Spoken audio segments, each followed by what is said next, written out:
Kita yang merencanakan, Allah yang menakdirkan. Jadi alhamdulillah ini bisa bertemu lagi dan alhamdulillah Ustaz sudah hadir di tengah-tengah kita. Mudah-mudahan dalam keadaan sehat walafiat, terutama khusus Ustaz dan untuk umumnya kita semuanya.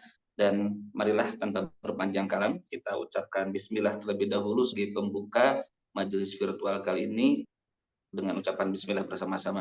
Bismillahirrahmanirrahim. Mudah-mudahan kita bisa meluruskan niat hanya untuk mencari Allah Subhanahu wa taala, mencari ilmu Allah Subhanahu wa taala dan bisa mengamalkannya. Insyaallah sekali lagi alhamdulillah Ustaz Muhammad Indra Kurniawan yang selalu membimbing kita sudah hadir dan dengan tema yang sangat luar biasa. Ini menarik sekali dan juga agak deg-degan buat saya pribadi Ustaz karena melihat zaman sekarang ya dengan tema ini, akankah hari besok, akankah minggu besok, akankah bulan besok, kita nggak tahu, Allah yang maha tahu tentang tema kita kali ini dan sangat menarik kepada jamaah semuanya. Terima kasih sudah hadir dan insya Allah sekali lagi disiapkan semuanya, dirinya, alat tulisnya, tentu saja jiwa dan hatinya serta semuanya untuk mencatat, untuk bisa juga kita berkolaborasi dan bareng-bareng semuanya di sini supaya ini mendapatkan nilai khususnya untuk diri kita dan nilai dari Allah Subhanahu wa taala dan sekali lagi bisa diamalkan. Langsung saja nanti akan ada dua seperti biasa, dua sesi. Sesi pertama adalah pemaparan dari Ustadz dan juga nanti kalau ada beberapa yang akan ditanyakan yaitu mengajukan pertanyaan baik itu lewat chat ataupun langsung bisa nanti ditanyakan di sesi yang kedua dan mudah-mudahan 6:30 mungkin maksimal kita bisa selesaikan majelis virtual yang alhamdulillah sudah 3 tahun lebih kita berjalan, mudah-mudahan diistimewakan Allah Subhanahu wa taala. Langsung saja dengan tema ruh dan juga tanda-tanda kiamat yang akan kita dengarkan dan akan kita dapatkan yang insya Allah mundal banget teman Sunda nama ya, sangat bermanfaat dan juga sangat padat ini nanti ya kita akan dapatkan. Langsung saja kepada Ustaz Tafadhol Mashkur. Bismillahirrahmanirrahim. Assalamualaikum warahmatullahi wabarakatuh. Waalaikumsalam. Waalaikumsalam warahmatullahi wabarakatuh.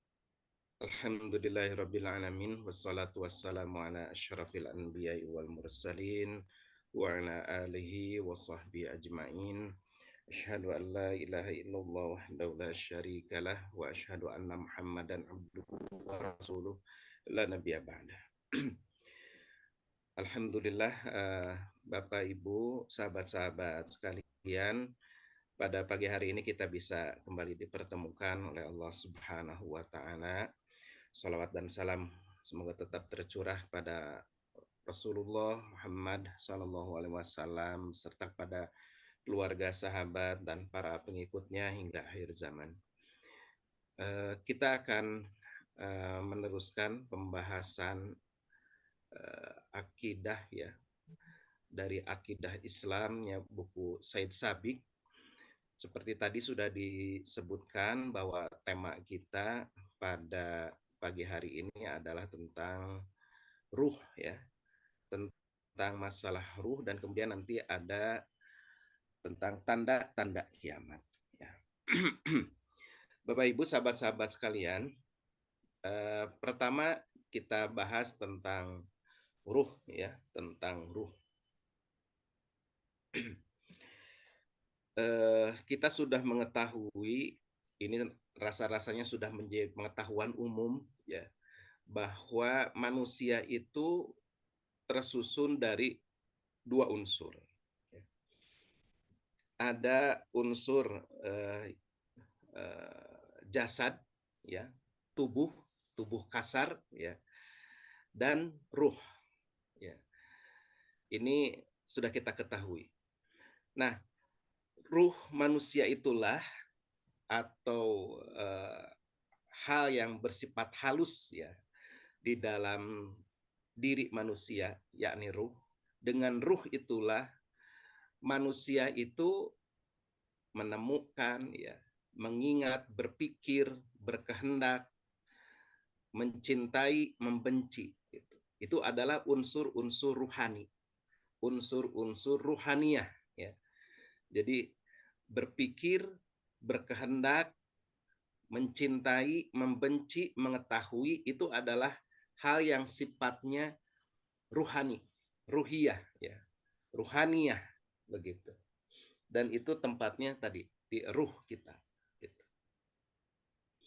Nah, tentang hakikat ruh, jadi sudah langsung kita dikunci di awal. Tentang masalah ruh sudah dijelaskan oleh Allah Subhanahu wa taala bahwa kita manusia itu tidak memiliki pengetahuan kecuali sedikit saja. Wa yas'alunaka 'anir ruh. Dan mereka bertanya kepadamu Muhammad tentang ruh. Kulir ruhu min amri rabbi. Katakan kepada mereka bahwa ruh itu adalah urusan Tuhanku. Wa ma utitum minal ilmi, dan tidaklah kamu itu diberi pengetahuan, diberikan ilmu illa qalila, kecuali sedikit saja gitu. Nah, ini jadi sudah dikunci di awal bahwa setahu-taunya kita ya tentang ilmu, sedalam-dalamnya kita meneliti tentang ilmu, tapi Allah sudah menguncinya. Wa ma utitum minal ilmi illa qalila. Kita ini tidak diberikan pengetahuan yang banyak gitu tentang ruh itu ya. Illa qalila, kecuali sedikit saja gitu. Jadi kalau ada ilmu jiwa, ilmu psikologi dan lain sebagainya ya, itu ilmu yang demikian luar biasa dikaji oleh banyak orang gitu. Tapi ternyata yaitu adalah bagian yang sebahagian saja gitu yang diberikan oleh Allah Subhanahu wa taala, ya, termasuk yang qalil ya, termasuk yang sedikit gitu. Apa yang sudah kita ketahui tentang ruh itu ya. Jadi tentang hakikatnya ruh itu seperti apa, kita tidak mengetahui banyak gitu. Jadi sampai di sini ya, sahabat-sahabat sekalian, Bapak Ibu, jangankan kita mau atau ingin mengetahui tentang hakikat Allah ya, hakikat Allah apalagi terkait dengan af'alnya Allah, kaifiat-kaifiatnya gitu ya.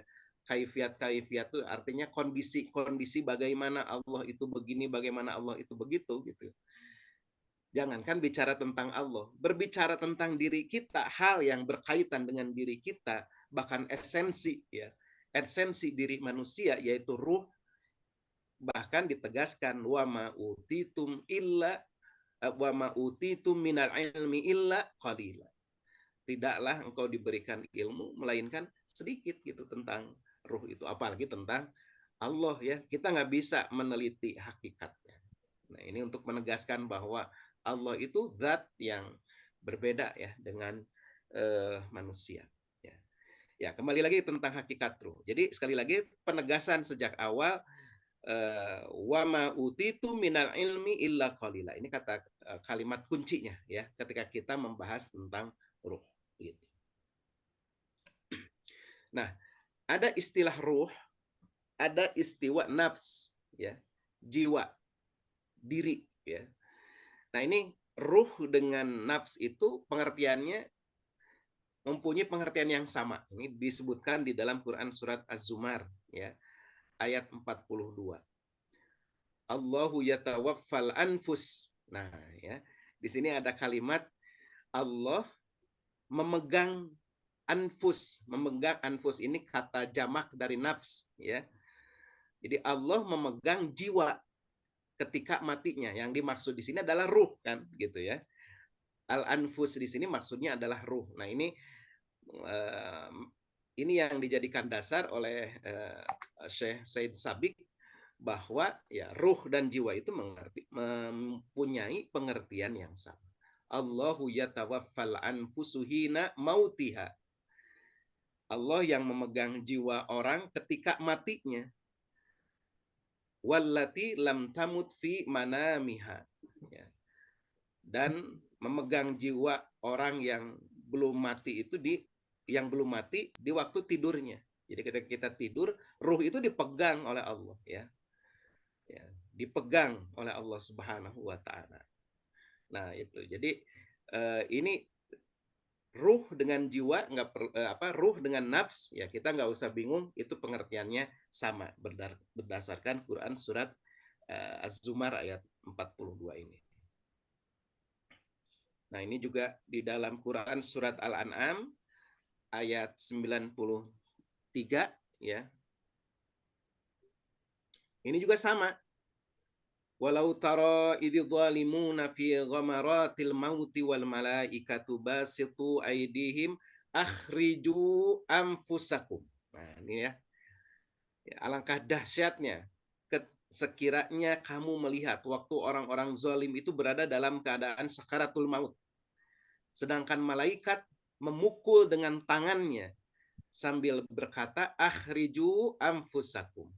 Keluarkanlah nyawamu, ya, ruh kamu. Ya, anfus, ya, anfus dengan ruh sama gitu ya. Kata-kata yang sama maknanya. Ini penegasan ayat bahwa ruh dan nafs itu sama, itu pengertiannya. Nah, Bapak Ibu sahabat-sahabat sekalian, nafsul insan, ya, jiwa manusia itu terdiri dari 3 jenis. Ya. Jadi jiwa kita ini ada 3 jenis. Nah, nanti kita masuk yang mana? Apakah masuk yang pertama nafsul amarah bisu, ya, an-nafsul amarah bisu, jiwa ruh yang mengajak kepada keburukan. Nauzubillah min dzalik, ya. Ini jenis yang pertama. Jadi nafsul amarah bisu, ya. Jadi nafsu yang amarah yang memerintahkan, mengajak kepada as-su', ya, keburukan. Nauzubillah, jangan sampai kita termasuk jenis manusia yang memiliki ruh seperti ini, memiliki jiwa seperti ini. Yang kedua, an-nafsul lawwamah. An-nafsul lawwamah itu adalah jiwa yang selalu menyesali dirinya. Sering menyesali dirinya. Karena apa menyesali dirinya? Karena dia kadangkala melakukan perbuatan yang buruk, begitu. Dia ini hakikatnya cenderung kepada kebaikan, tapi seringkali melakukan perbuatan buruk sehingga sering menyesali dirinya.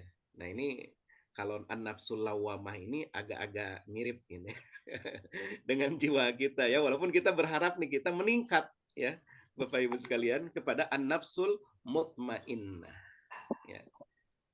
An-nafsul mutmainnah, jiwa yang tentram dalam keimanan, tentram dalam ketaatan kepada Allah, begitu, ya.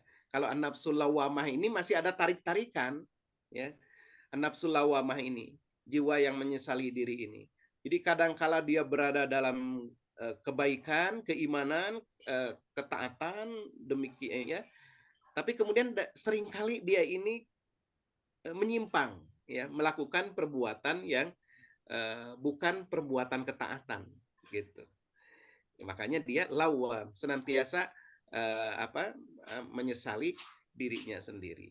Nah, mungkin ini, ya, kebanyakan kita ini kondisi jiwanya itu adalah ini, an-nafsul lawwamah, jiwa yang suka menyesali diri, ya, gitu. Tapi tentu saja kita ini adalah orang-orang yang sedang terus melakukan mujahadah, ya. Kenapa hadir nih pada subuh kemudian mengikuti taklim? Karena apa? Karena kita ini sedang bermujahadah. Kita ini sedang berjuang, sedang memaksa jiwa kita supaya apa? Supaya menjadi jiwa yang senantiasa taat kepada Allah. Karena meningkat dari nafsul lawwamah menjadi nafsul mutmainnah itu ya dengan mujahadah, ya. Dengan memaksa jiwa kita, memaksa ruh kita. Kalau ada kalimat yang disebutkan oleh siapa, Ibnul Mandur, itu menyapih, ya.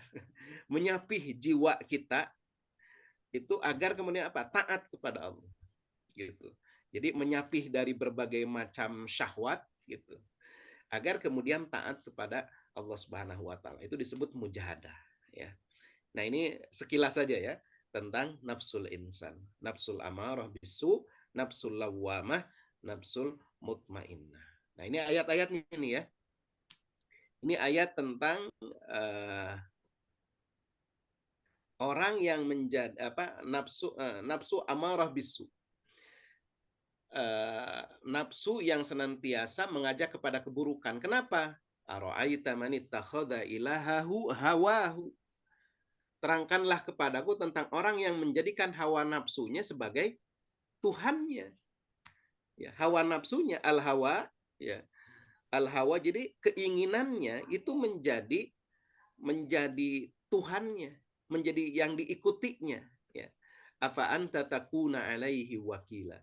Maka apakah kamu dapat menjadikan pemelihara, penjaga, ya, menjaga orang-orang yang sudah menjadikan hawanya itu, menjadikan hawanya, keinginannya menjadi Tuhannya, ya.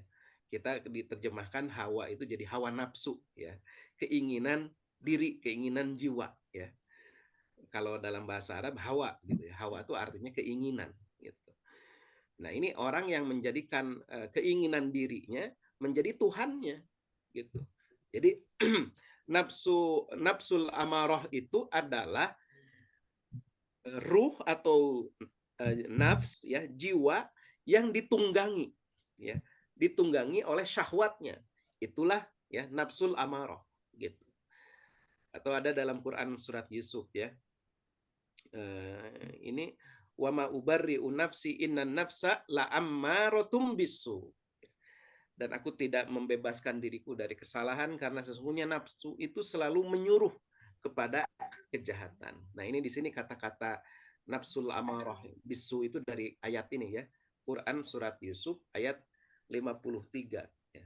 Jadi Quran nafsul amarah itu adalah nafsu atau ruh yang sudah dikuasai oleh syahwat, oleh hawa, ya, oleh hawa, keinginan-keinginan.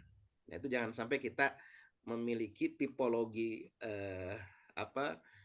tipologi jiwa seperti ini. Nauzubillahi min dzalik, ya. Nah, kemudian kalau lawamah, nah ini dalam Quran surat Al-Qiyamah ini. Wala uqsimu bin nafsil lawamah. Dan aku bersumpah, ya, dengan jiwa yang amat menyesali dirinya. Tadi lawamah menyesali dirinya. Tadi saya sebutkan bahwa nafsu lawamah ini tarik-menarik gitu, ya.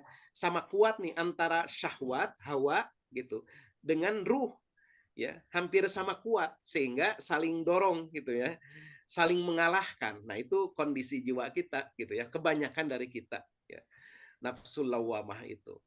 Jadi kalau tadi ruh itu ditunggangi oleh syahwat, ya, oleh al-hawa, kalau ini tarik menarik gitu antara ruh dengan al-hawa itu nyaris sama kuat, ya, saling dorong, saling mencoba mengalahkan, dan ketika kalah lawamah, ya, menyesali dirinya begitu. Ini kebanyakan dari kita, ya. Makanya kita harus tadi saya sebutkan melakukan mujahadah, ya, melakukan mujahadah agar kita ini memiliki nafsul mutmainnah. Ya ayyatuhan nafsul mutmainnah irji'i ila rabbiki radiyatan mardiyah fadkhuli fi ibadi wadkhuli jannati. Wahai jiwa yang tenang, ya ayyatuhan nafsul mutmainnah. Wahai jiwa yang tenang. Nah, kalau yang jiwa yang tenang itu sudah dominasinya, ya, dominasinya itu adalah dominasi ruh, ya, yang terdominasi oleh ketaatan kepada Allah. Dan dia ini lebih kuat, ya, ruhnya lebih kuat dibandingkan al-hawa, dibandingkan hawa nafsunya. Jadi jiwa inilah, ruh inilah yang mengendalikan hawa nafsu. Itu yang dimaksud dengan nafsul mutmainnah. Nah, ini kita sekali lagi berusaha, kita bermujahadah, bersungguh-sungguh mendidik jiwa kita agar kemudian memiliki nafsu yang mutmainnah, begitu. Nah, Bapak Ibu sahabat-sahabat sekalian, sesudah berpisah dari tubuh, ya.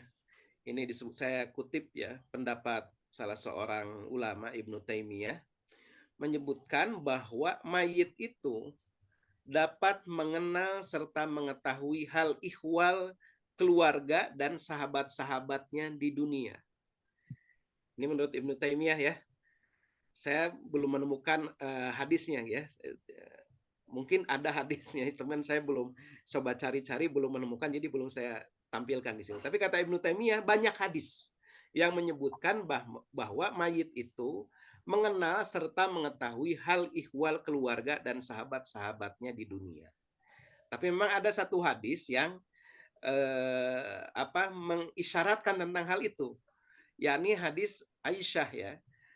Aisyah radhiyallahu anha ketika dimakamkan, ini gambaran tentang kamarnya Rasulullah ya, yang warna merah ini adalah tempat tidurnya Aisyah. Nah, ketika Rasulullah wafat kan dikuburkan di kamarnya kan, di kamarnya. Tempat beliau wafat, disitulah beliau dikuburkan. Yang paling atas ya, ada kubur 3 ini, yang paling atas posisinya itu adalah makam Rasulullah. Kemudian ketika Abu Bakar wafat, Abu Bakar juga dimakamkan di samping Rasulullah, agak ke bawah, ini yang tengah ya. Itu makam Abu Bakar. Nah, ketika Umar menjelang wafatnya, beliau minta izin kan, menyuruh Abdullah bin Umar untuk minta izin kepada Aisyah kan, agar bisa dikuburkan bersanding dengan sahabat-sahabatnya, dengan Rasulullah, dengan Abu Bakar, dan diizinkan oleh Aisyah gitu ya. Nah, ketika Umar ini dimakamkan di kamarnya, Aisyah mengatakan dahulu yang dikuburkan di sini adalah ayah dan suamiku, yaitu Rasulullah dan Abu Bakar. Tetapi sekarang ditambah dengan Umar, sedangkan dia adalah orang lain, ya, bukan mahram. Maka kemudian memasang hijab, ya. Jadi Aisyah itu memasang hijab di kamarnya, ini gambarannya ya, yang warna hitam ini hijabnya. Ini menjadi dalil ya, dari riwayat ini menjadi dalil bahwa orang-orang yang sudah mati itu mengetahui kondisi orang-orang yang masih hidup. Wallahu a'lam ya, wallahu a'lam. Tapi ada hadis memang, kalau ini hadis sahih ya, yang hadis Aisyah itu. Tapi kalau Ibnu Taimiyah menyebutkan ada banyak hadis, saya nggak tahu hadis yang lainnya. Yang saya tahu cuma hadis yang ini, itu yang mengisyaratkan bahwa ruh ya, ketika dia sudah berpisah dari tubuh, maka dia mengetahui hal ihwal keluarga, sahabat-sahabatnya di dunia. Wallahu a'lam. Nah, kemudian ruh ketika berpisah dari tubuh ya, dan masuk ke alam barzakh ya, alam batas ya. Barzakh itu artinya batas ya. Alam yang belum masuk ke alam mahsyar, belum gitu ya. Tapi ini sudah alam akhirat ya. Tapi barzakh di batas saja antara dunia dengan masuk ke alam mahsyar, ke alam ke hari-hari, kepada ke hari penghisaban dan ini sebagainya. Nah, dalam akidah Ahlus Sunnah wal Jamaah disebutkan bahwa setiap manusia itu setelah meninggal dunia itu akan ditanya di alam kubur, di alam barzakh. Ada hadis-hadis yang menyebutkan bahwa bunyi terompah, dia akan mendengar bunyi terompah ya, sendal orang yang mengantarnya gitu. Kemudian sholat itu, dalam sebuah disebutkan sholat itu berada di kepalanya, saum berada di sebelah kanannya, zakat di sebelah kirinya, amalan-amalan lain berada di arah kedua kakinya gitu ya. Jadi kita membawa amal kita ketika wafat itu ya. Kemudian nanti dia akan didudukan, ditanya tentang Rasulullah Shallallahu Alaihi Wasallam ya. Jadi kita itu nanti berdasarkan kepada sebuah hadis bahwa kita ini di alam barzah itu akan ditanya tentang Rasulullah Shallallahu Alaihi Wasallam. Apakah kita beriman kepadanya gitu ya, ataukah kita ingkar kepadanya gitu. Itu pertanyaan di alam kubur. Ya. Nah, lalu tentang kediaman ruh. Ruhnya para nabi, syuhada, dan orang-orang yang diridhoi oleh Allah Subhanahu wa taala tempat tinggalnya itu adalah iliyin, ya, tempat yang tinggi, ya, tempat yang tinggi, iliyin. Sedangkan ruhnya orang-orang yang durhaka, dimurkai, Allah tempatkan dia di sijin, ya, sijin. Sijin itu artinya penjara, ya. Nah, ini disebutkan bahwa sijin itu berada dalam bumi, ya, yang terendah, gitu. Bumi yang paling bawah itu sijin. Ini surat apa nih? Ada yang ingat? Bapak Ibu, sahabat-sahabat, tentang iliyin, tentang sijin, ya. Surat apa? Al-Mutaffifin. Al-Mutaffifin, betul ya. Al-Mutaffifin, ya. Wailul lil mutaffifin alladzina idza talu 'alan nasi yastawfun wa idza kaluhum aw wazanuhum yukhsirun ala yadhunnu ulaika annahum mabutsun. Oh, terlalu jauh ya kalau dari situ. Ya, ada di situ bahwa lafi iliyin gitu ya. Kemudian sedangkan orang-orang yang durhaka lafi sijjin, ya. Nah, ini kita berlindung kepada Allah, ya. Jangan sampai kita ini termasuk ke dalam golongan orang-orang yang durhaka. Jangan sampai kita ini termasuk ke dalam golongan orang-orang yang dimurkai oleh Allah Subhanahu wa taala. Karena naudzubillah min dzalik, tempatnya sijin, penjara, ya. Sijin itu dalam bahasa Arab kan artinya penjara, ya. Penjara yang ada di mana? Di dalam perut bumi gitu. Ruh itu. Wallahu a'lam bishawab, ya. Sedangkan kalau orang-orang yang soleh, lafi iliyin, mereka berada di tempat yang tinggi, ya. Nah, Bapak Ibu, sahabat-sahabat kalian, nah ini fase-fase yang dialami oleh ruh, yang dilalui oleh ruh kita. Ruh kita ini pernah berada di alam ruh sebelum dia masuk ke alam kandungan ibu, ya. Ruh kita ini berada di alam ruh. Kita nggak tahu mulainya alam ruh itu kapan, ya. Allah menciptakan ruh manusia itu kapan. Di alam ruh kita kemudian ditiupkan masuk ke dalam kandungan ibu kita. Berapa lama di dalam kandungan? Ya, kurang lebih 9 bulan. Ya. 9 bulan di dalam kandungan ibu, ruh itu tinggal, ya, kurang kurang lebih gitu, ya. Karena di bulan keempat kan, ya, ditiupkan ruh itu kalau tidak salah. Gitu. Kemudian setelah itu dari kandungan dilahirkan. Nah, sekarang ini yang sedang kita alami nih, Bapak Ibu, sahabat-sahabat sekalian. Jadi alam dunia yang sekarang sedang kita tinggal di dalamnya, ya, yang sedang kita alami, ini adalah sebagian dari alam yang sedang kita singgahi. Ruh kita saat ini sedang berada di alam dunia nih, kita hidup. Lalu setelah di alam dunia kita wafat, kita masuk ke fase berikutnya, alam barzakh. Kita tinggal di alam barzakh itu sampai nanti datangnya hari kebangkitan.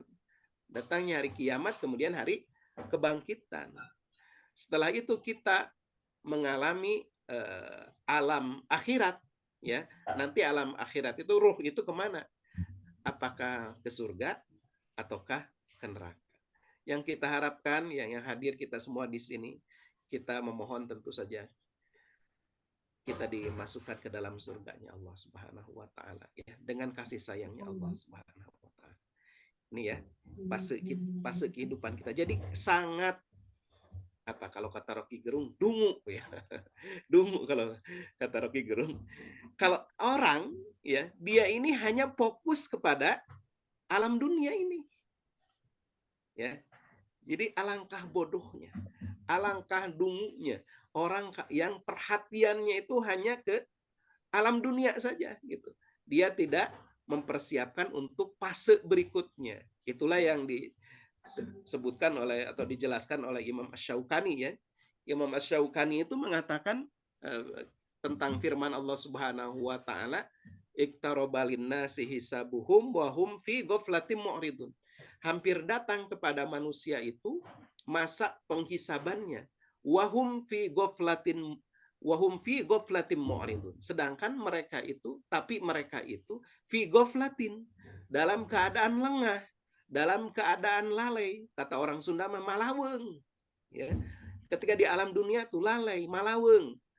ya. Wahum fi ghaflatin mu'ridun lagi, dan dia berpaling lagi dari agama Allah, berpaling dari hukum-hukum Allah, berpaling dari syariat Allah Subhanahu wa taala ketika di dunia ini. Padahal sudah hampir dekat masa penghisabannya.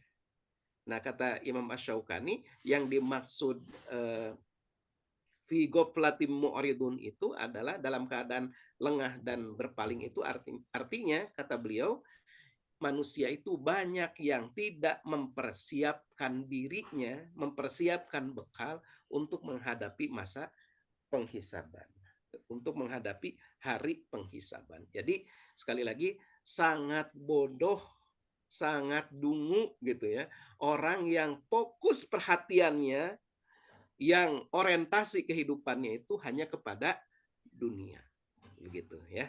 Padahal fase yang dilalui ruh kita ini, lihat gitu ya, masih ada alam barzah yang kita nggak tahu berapa lama nanti kita wafat, tahun berapa nggak tahu gitu ya, nggak tahu 5 tahun lagi, 10 tahun lagi kita nggak tahu. Setelah itu di alam barzah berapa lama ya, nunggu sampai datangnya kiamat, kemudian dibangkitkan oleh Allah di padang mahsyar begitu ya. Nanti kemudian di surga atau neraka ya, masih panjang jalannya ya gitu. Nah, berikutnya kita langsung masuk ke tanda-tanda hari kiamat. Tadi sudah dibahas, disinggung sedikit tentang alam barzah ya. Nah, kemudian hari kiamat kan gitu ya. Sekarang kita harus waspada tadi ya, iqtaraba linnasi hisabuhum wa hum fi ghaflatin mu'ridun. Hampir datang masa penghisaban manusia. Nah, sebelum masa penghisaban manusia itu ada hari kiamat, hari kehancuran ya. Kiamat itu artinya kiam itu artinya berdiri ya. Nanti berdiri di hadapan Allah Subhanahu wa taala untuk dihisab. Ya, disebut hari kiamatnya.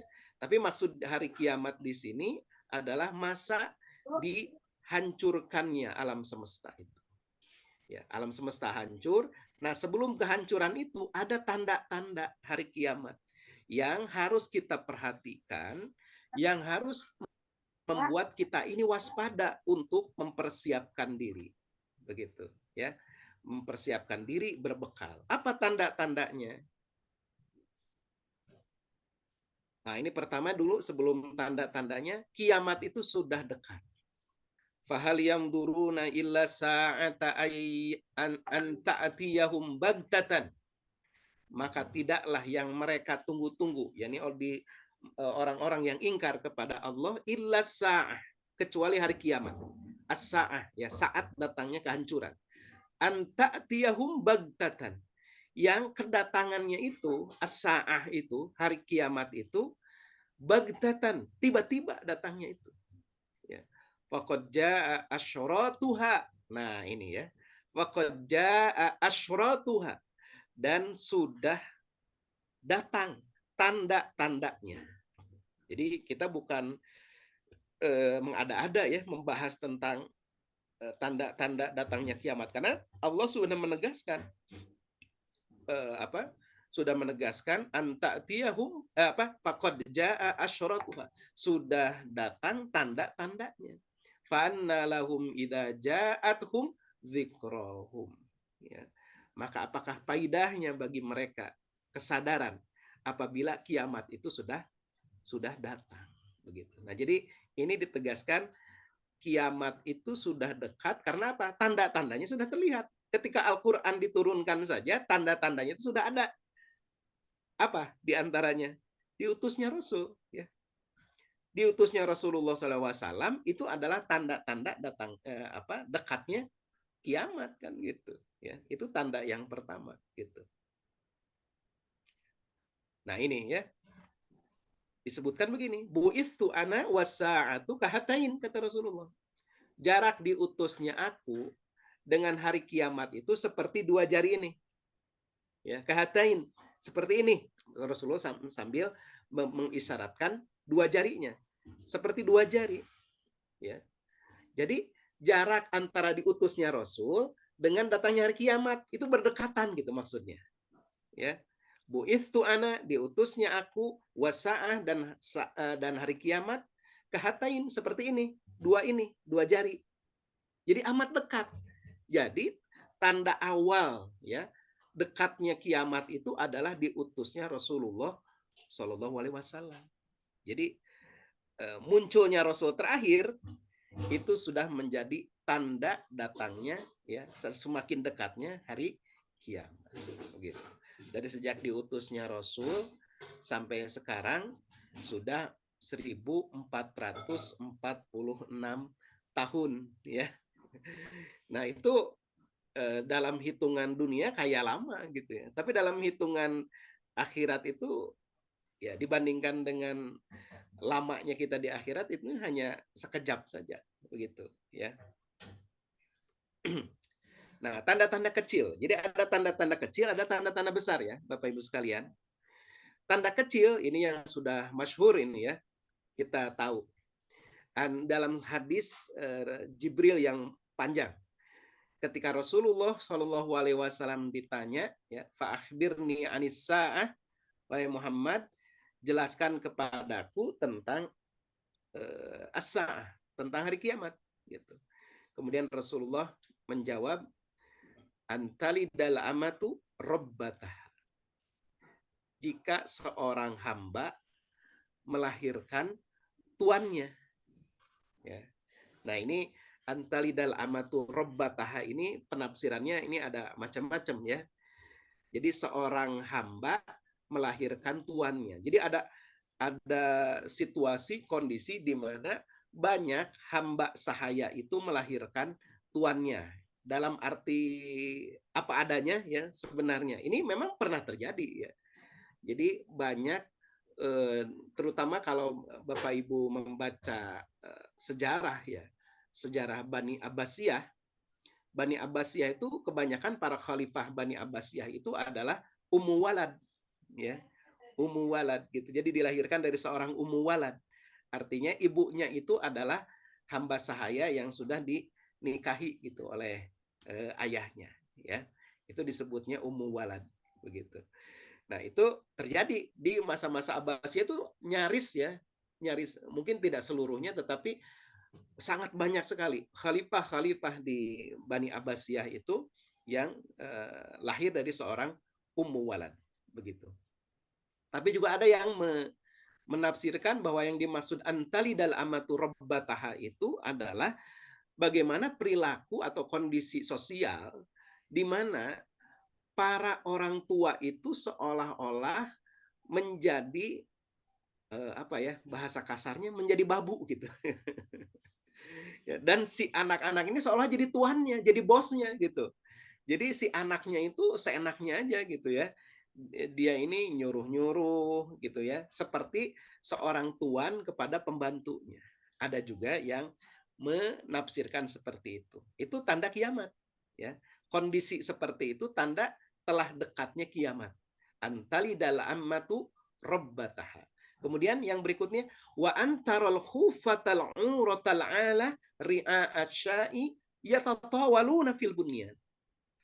Nah, kemudian tanda yang lainnya adalah engkau melihat al-khufah, ya, orang yang bertelanjang kaki, al-uratal ala, mereka yang telanjang dada, tidak berbaju, ya. Al-ala, orang yang miskin, al-ala, ri'a asyai, tukang ngembalain domba, gitu ya. Kemudian apa? Tiba-tiba yatatawaluna fil bunyan. Mereka berlomba-lomba meninggikan bangunan. Jadi banyak orang-orang yang tadinya kaya ya, atau orang-orang yang mungkin bisa jadi nenek moyangnya, orang tuanya itu orang-orang miskin, pengembala, tapi tiba-tiba ya mereka ini menjadi orang-orang yang sangat makmur, sangat kaya, kemudian yatatawaluna fil bunyan, berlomba-lomba meninggikan bangunan. Nah, lihat gambarnya ya, perhatikan gambarnya. Orang yang tadinya hidup di padang pasir, kalau dalam penafsiran dalam syarahnya hadis ini dijelaskan bahwa ini adalah menceritakan tentang orang Arab gitu ya. Orang Arab yang tadinya mereka ini hidup sangat sederhana, hidup di gurun pasir, hanya cukup dengan kurma, air atau susu kambing begitu ya. tiba-tiba mereka ini menjadi orang yang sangat kaya raya dan berlomba-lomba meninggikan bangunan. Ya, lihat nih ada gambar-gambar bangunan ya. Nah, ini mereka ini hidup mewah begitu ya. Jadi kondisi seperti itu ya, situasi yang seperti itu yang terjadi di dunia ini menjadi isyarat ya, menjadi isyarat, menjadi tanda bahwa dekatnya dekatnya hari kiamat begitu ya. Tapi ini bukan wallahu a'lam ya. Ini bukan berarti kita tidak boleh punya bangunan yang tinggi, bukan gitu ya. Ini hanya menceritakan bahwa kondisi gitu. Kondisi menjelang hari kiamat itu tadi banyak gedung-gedung yang tinggi begitu. Nah, ada tanda-tanda kecil ya yang lainnya ya. Yakni, dan ini sudah terjadi, berperangnya dua golongan padahal dakwahnya satu.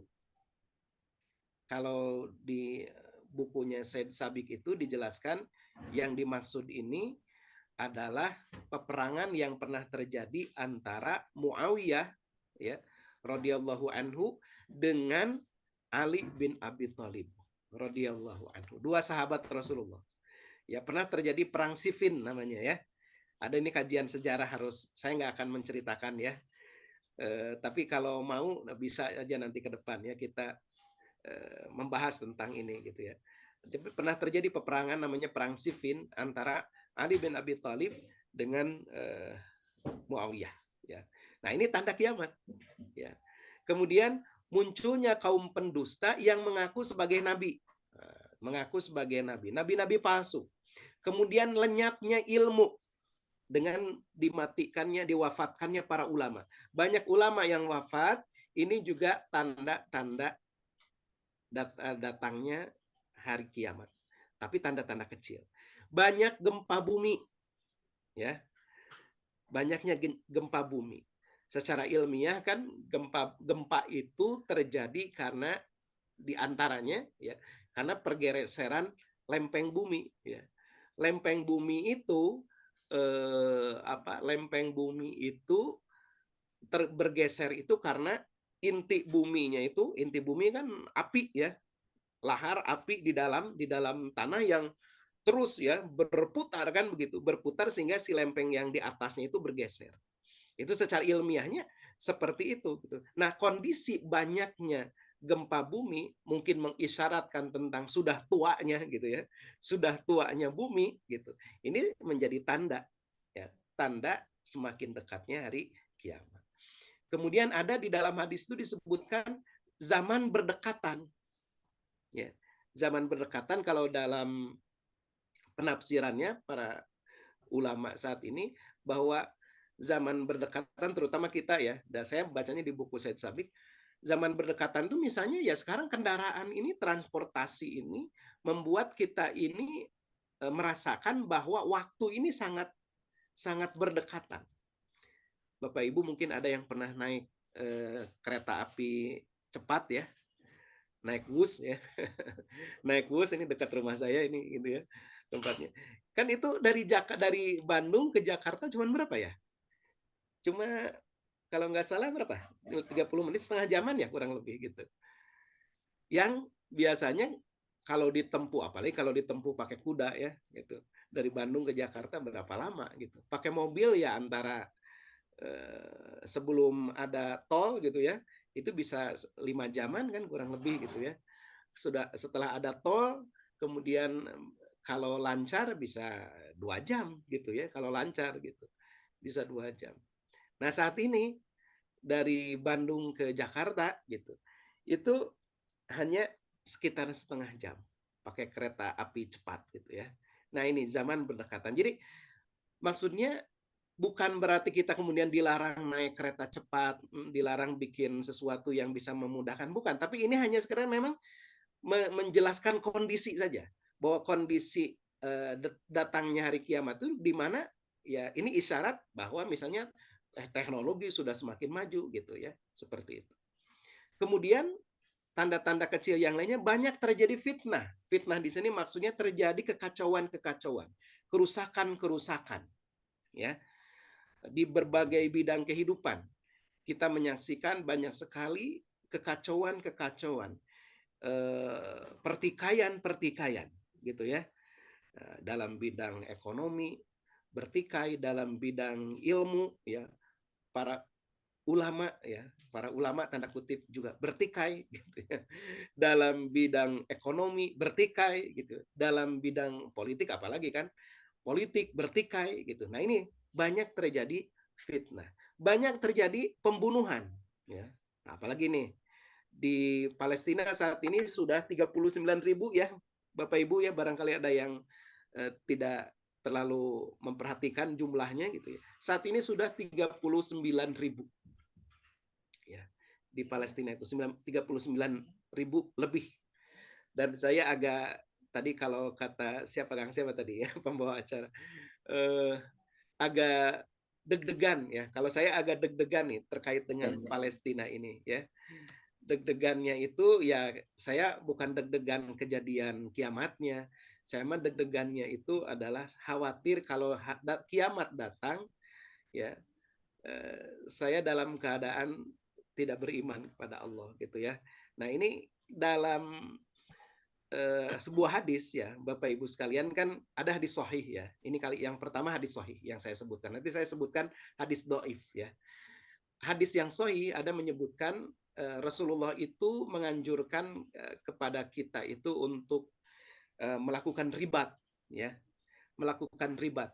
Ribat itu berjaga, bersiap siaga ya. Berjaga-jaga di perbatasan. Kalau istilah zaman dulu, ribat itu berjaga-jaga di perbatasan untuk menghadapi musuh, jangan sampai musuh masuk ke negeri kita gitu. Nah, kata Rasulullah dalam hadis sahih itu bahwa di akhir zaman ya, tempat ribatnya kaum muslimin itu adalah di Asqalan. Asqalan itu bagian dari Gaza ya Bapak Ibu ya. Ini hadis sahih. Jadi Asqalan itu adalah dulu itu kalau orang masuk ke wilayah Gaza itu disebutnya dengan Asqalan ya. Ibnu Hajar al-Asqalani ya. Ibnu Hajar kan orang Asqalan, orang Gaza gitu ya.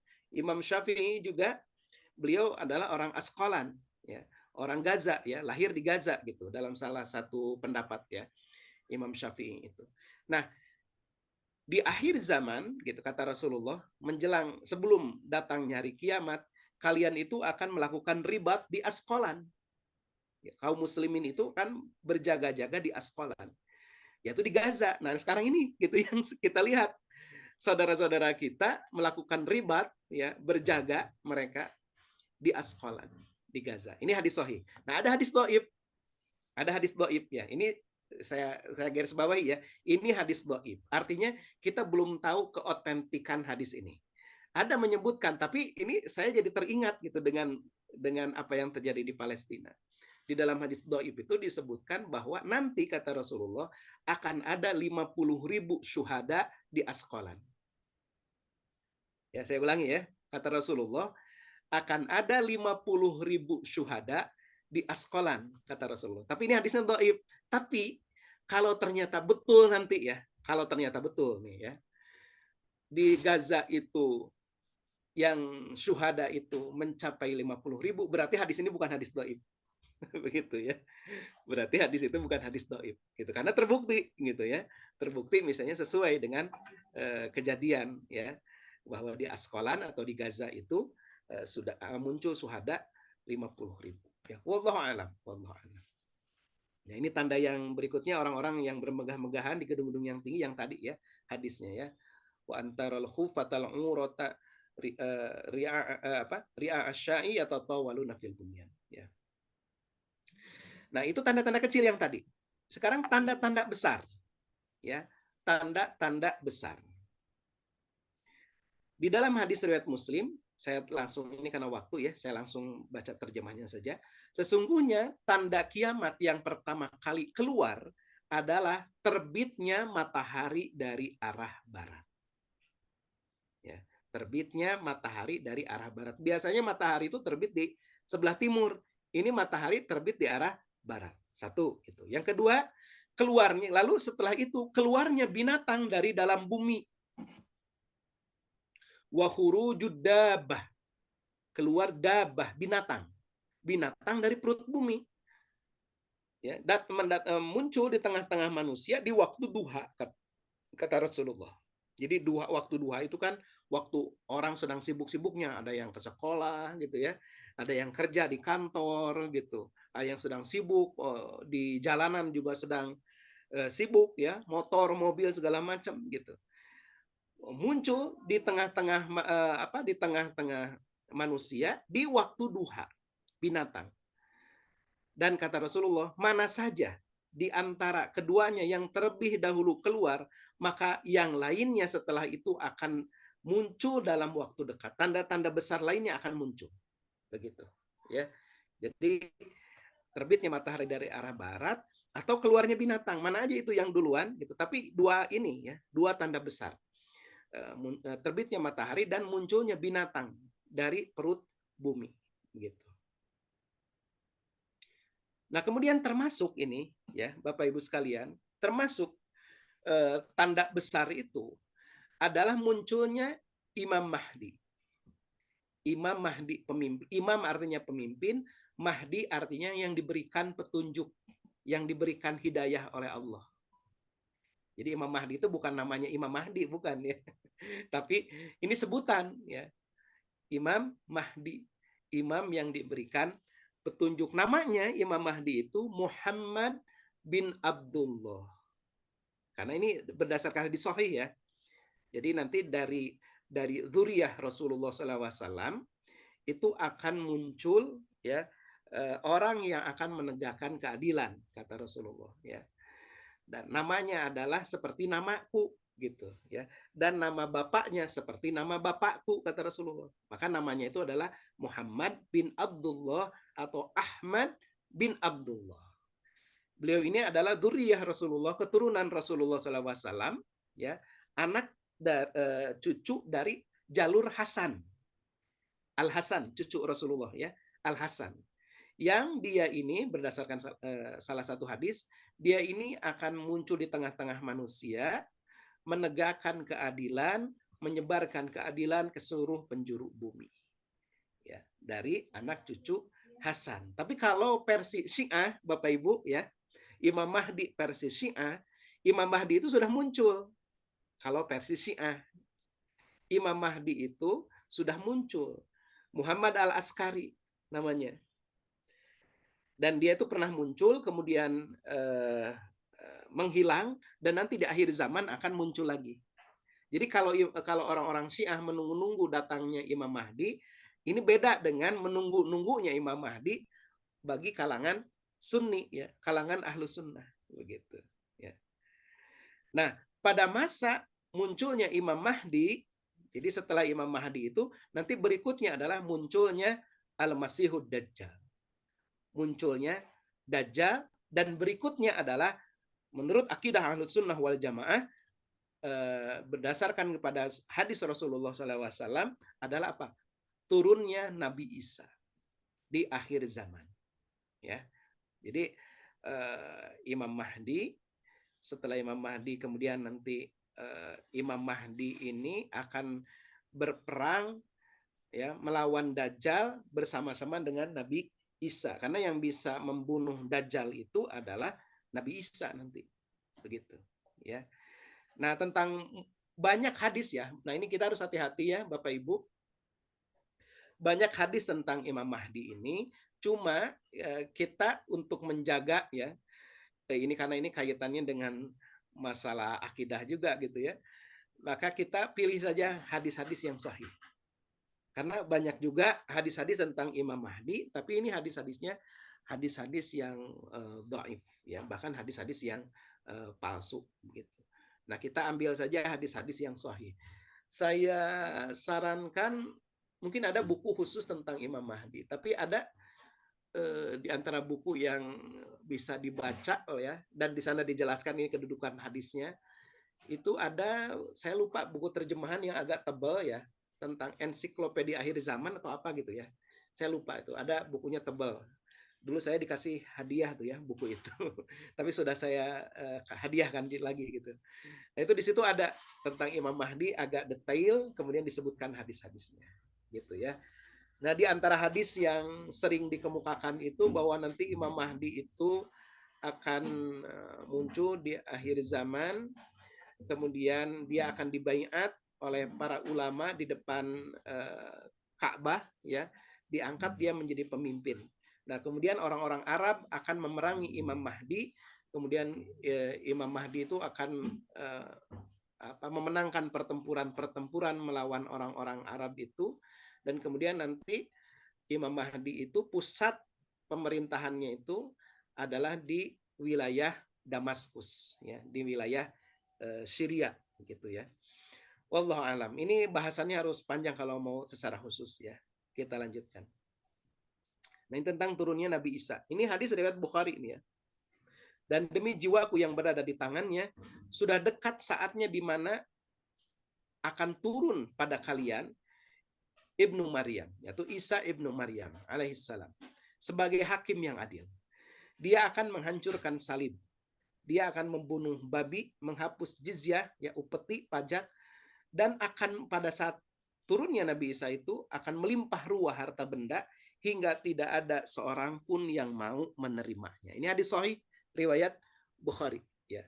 Nah, ada yang menyebutkan, ya, dalam hadis yang sahih bahwa Nabi Isa itu akan turun di sebuah menara putih di Damaskus, ya, di menara putih di Damaskus. Kita nggak tahu, ya, menara putih ini apakah menara putih yang ada di Masjid Damaskus ini yang gambarnya nampak, ya.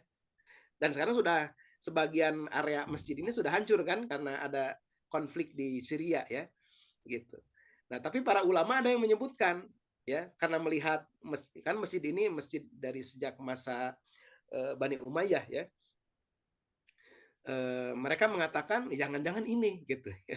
Menara putih di Damaskus itu menara ini, gitu, ya. Menara masjid ini. Wallahu alam, tapi nggak ada yang bisa memastikan karena Rasulullah hanya menyebutkan sebuah menara putih di Damaskus, ya. Jadi Nabi Isa itu turunnya nanti di situ, gitu ya. Ketika wah ini jadi harus diceritakan, ya. Ketika turunnya itu kaum muslimin sedang diblokade, ya, diblokade oleh Dajjal dan para pendukungnya, gitu. Nah, turunlah Nabi Isa di situ, kemudian nanti berperang, ya. Imam Mahdi dengan siapa? Dengan Nabi Isa akan berperang melawan Dajjal. Wallahu a'lam, ya. Oh, sudah selesai ternyata. Bapak Ibu, ya. Jadi itu secara sekilas nih, ya, karena waktu, ya. Sekilas tentang tadi awal tentang masalah ruh, kemudian kita masuk ke tanda-tanda datangnya hari kiamat. Wallahu a'lam bishawab. Itu yang bisa saya sampaikan. Alafu minkum. Assalamualaikum warahmatullahi wabarakatuh. Waalaikumsalam warahmatullahi Assalamualaikum wabarakatuh. warahmatullahi wabarakatuh. Masya Allah, tabarakallah. Dari yang sangat padat sebetulnya betul. Tadi kata Ustaz, ini butuh waktu yang panjang, yang sangat luar biasa karena memang sangat penting untuk kita mengingatkan tentang hal-hal yang memang di luar kemampuan kita, hanya Allah saja yang tahu. Terus kita nggak tahu kapan sebetulnya akan berpisah dengan jasad ini, dan waktu nggak tahu juga kapan habisnya, hanya Allah yang tahu. Dan tadi betul kata Ustaz, bahwasanya deg-degan bukan hanya berpisahnya ruh dengan badan, pisahnya ini masa dengan dunia dan bumi ini, tetapi adalah deg-degannya kita mati tidak dalam keadaan iman. Nauzubillah, nauzubillah. Dan mudah-mudahan kita yang berada di sini, ini adalah amal soleh kita, mujahadah kita, untuk nanti ketika masuk ke dalam barzah, amal-amal kita, insya Allah mudah-mudahan ini adalah rodatul jannah kita, dan dibawa insya Allah dengan hati yang ikhlas kita, dengan mujahadah kita masuk ke dalam kajian ini, dan menjadi amal soleh yang mendampingi kita nanti. Mohon maaf kepada semuanya, kalaupun memang ingin bertanya, mungkin nanti di lain waktu, karena waktunya sudah habis. Sekali lagi mohon maaf. Nanti minta untuk penjelasan mantap lagi Ustaz, karena ini menarik sekali dari hal-hal yang mungkin sekalipun banyak kami mendapatkan terasi membaca ataupun mendapat dari yang lain, tetapi rasanya ketika langsung face to face walaupun dengan virtual, ingin rasanya mendapatkan ilmu yang lebih dan mendalam.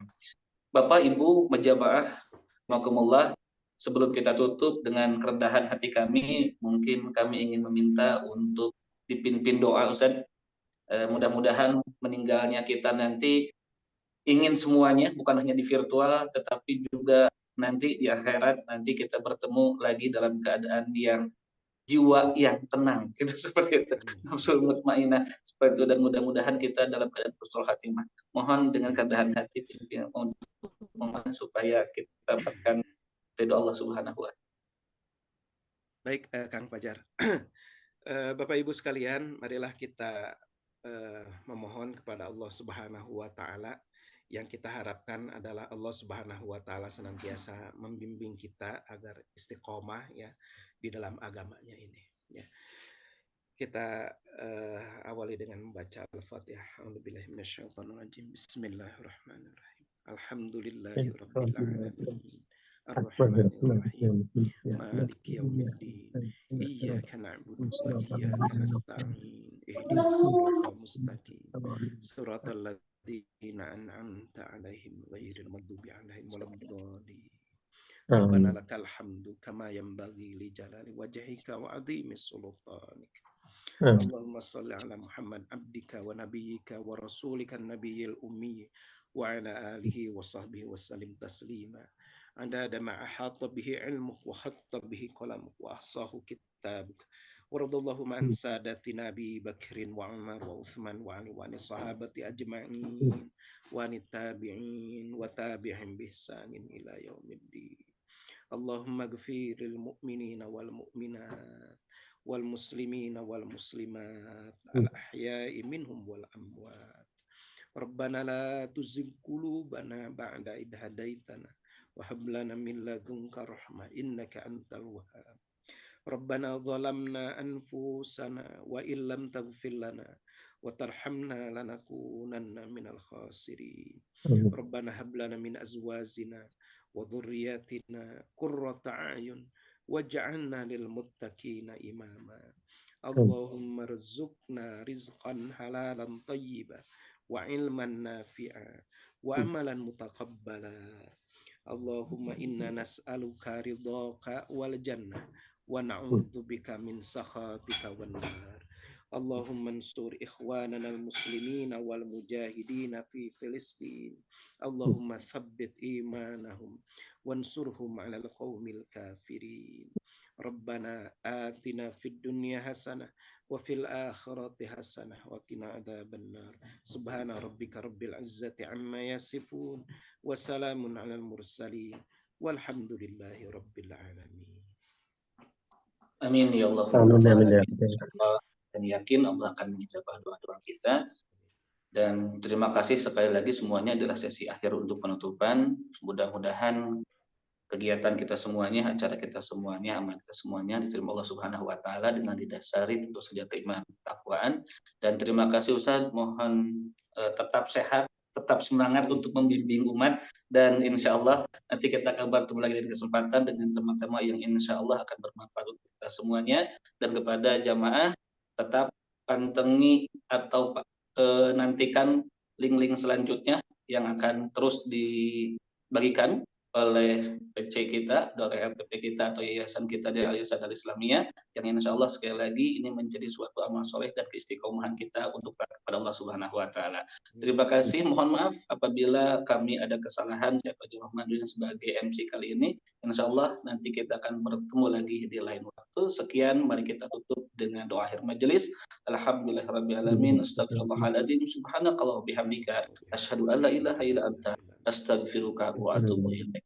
Terima kasih semuanya sekali lagi kepada PC, Yayasan LPP dan juga Asatidz Al-Istizah semuanya. Mudah-mudahan kita bisa bertemu lagi di lain kesempatan. Sekian, assalamualaikum warahmatullahi wabarakatuh. Waalaikumsalam warahmatullahi wabarakatuh. Hatur nuhun Kang Fajar. Jazakumullah Ustadz Indra, Ustadz Fajar, sama Pak Ustadz Helmi. Mirza. Ya. Sehat-sehat semuanya. Alhamdulillah. Ya. Assalamualaikum wabarakatuh. Amin. Ya, Syukron jamaah semuanya, izin close meeting ya. Insya Allah kita ketemu lagi di Sabtu pekan yang akan datang.